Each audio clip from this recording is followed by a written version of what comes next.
सबको जय मसीह की। एक बार फिर से आप सभी का स्वागत है हमारे इस YouTube चैनल में Bible Manan with Shivani Charles. आज का जो हमारा मनन का विषय, योना को परमेश्वर क्यों योना को परमेश्वर ने छोड़ा नहीं। जैसे मैंने पहले वीडियो में बोला था कि हम आज देखेंगे, नेक्स्ट वीडियो में देखेंगे कि योना को परमेश्वर ने क्यों नहीं छोड़ा। तो मैं बताना चाहूंगी कि जैसे अभी तक हम पढ़ रहे हैं योना को, हम देख सकते हैं योना का प्रार्थना जीवन भी अच्छा रहा होगा, तभी वो ऐसी विश्वास की प्रार्थनाएं कर रहा है, वो घोषणाएं कर रहा है, वो भविष्यवक्ता था, वो भविष्यवाणी करता था इजराइल से, है ना। इतने सारे दान वरदान और इतनी सारी चीजें होने के बावजूद उसके जीवन में कड़वाहट थी। किस चीज को लेकर? हम जानते हैं कि परमेश्वर उसको क्या बोला था, नीनवे जाने के लिए। और नीनवे मैंने पहले ही वीडियो में आपको बता दिया था कि वो अश्शूरी साम्राज्य की राजधानी था, जो कि इजराइल का सबसे खतरनाक शत्रु था। और जब वो इजराइल का खतरनाक शत्रु था और योना क्या था, एक इजरायली था, मतलब इतना वचन का जानने वाला होकर भी उसके अंदर नीनवे को लेकर कड़वाहट थी। वो नहीं चाहता था कि नीनवे बचाया जाए। वो सोचता होगा कि मैं इजरायली हूं, तो मैं क्यों अपने शत्रु लोगों के पास जाऊं। और दूसरी चीज, पर उन लोगों का डर था उसके अंदर कि वो लोग क्या करेंगे, मुझे मार देंगे या हानि करेंगे या जो कुछ भी विरोध करेंगे, वो नहीं मानेंगे बात। तो ये दो चीजें उसके अंदर थी, एक तो लोगों का डर, दूसरा परमेश्वर के नजदीक होकर भी परमेश्वर के सृष्टि के प्रति, क्योंकि वो लोग भी परमेश्वर की सृष्टि ही है। हम आगे वाले चैप्टर्स में हम देखेंगे जब हम उन पर मनन करेंगे तो। लेकिन उन लोगों के प्रति उसके हृदय में कड़वाहट, वो नहीं चाहता था कि परमेश्वर का वचन उनके पास पहुंचे, या वो मन फिराए या परमेश्वर उन्हें क्षमा कर दे। वो चाहता होगा कि वो सब नष्ट हो जाए, क्योंकि वो इजराइल के शत्रु हैं, विरोधी हैं। तो आज हो सकता है कि हम भी परमेश्वर का वचन को बहुत अच्छे से जानने वाले हो सकते हैं, लेकिन हमारे अंदर भी किन्हीं लोगों को लेकर कड़वाहट हो। हम नहीं चाहते कि उनका जीवन बचाया जाए या वो छुटकारा पाए, या वो जिस दुर्दशा में है वहां पर परमेश्वर का वचन जाए, परमेश्वर की रोशनी जाए और उनका जीवन अंधकार से उजाले में आ जाए। हो सकता है हम परमेश्वर के प्रेम को दूसरों तक पहुंचाना नहीं चाहते हैं, परमेश्वर में रहने के बावजूद भी।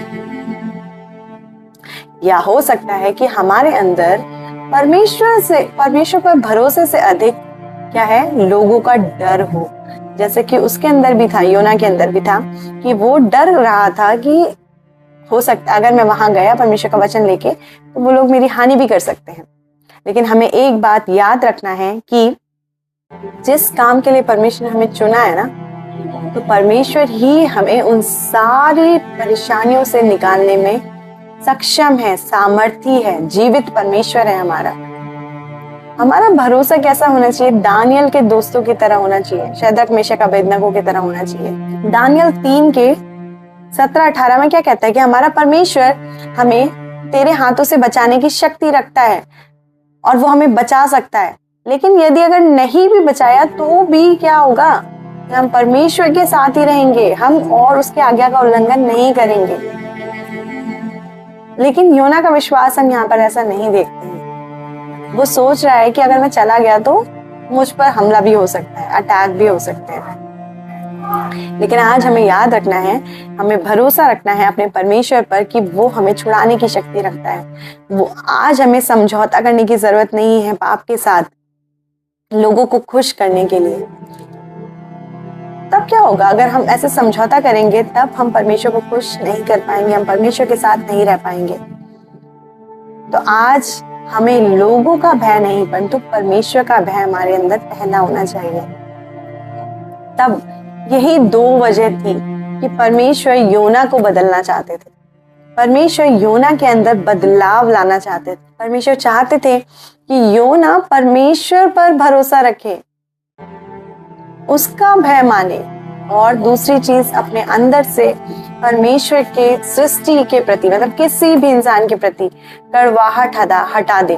परमेश्वर का वचन हर किसी के लिए है, सबके लिए, क्योंकि वचन कहता है परंतु परमेश्वर ने, क्योंकि परमेश्वर ने जगत से ऐसा प्रेम किया कि उसने अपना इकलौता पुत्र दे दिया, ताकि जो कोई उस पर विश्वास रखे वह नाश ना हो परंतु अनंत जीवन पाए। तो परमेश्वर ने सिर्फ इज़राइल के लिए नहीं, परमेश्वर ने सिर्फ कुछ लोगों के लिए नहीं, परमेश्वर ने जगत से ऐसा प्रेम किया कि उसने अपना इकलौता पुत्र दे दिया।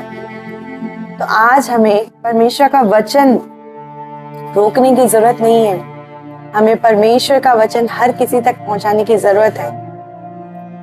आज हमें परमेश्वर का प्रेम सबको पहुंचाने की जरूरत है, ताकि सब क्षमा मांगे और सब परमेश्वर के नजदीक आए, सब उद्धार पाए और सब बचाए जाए।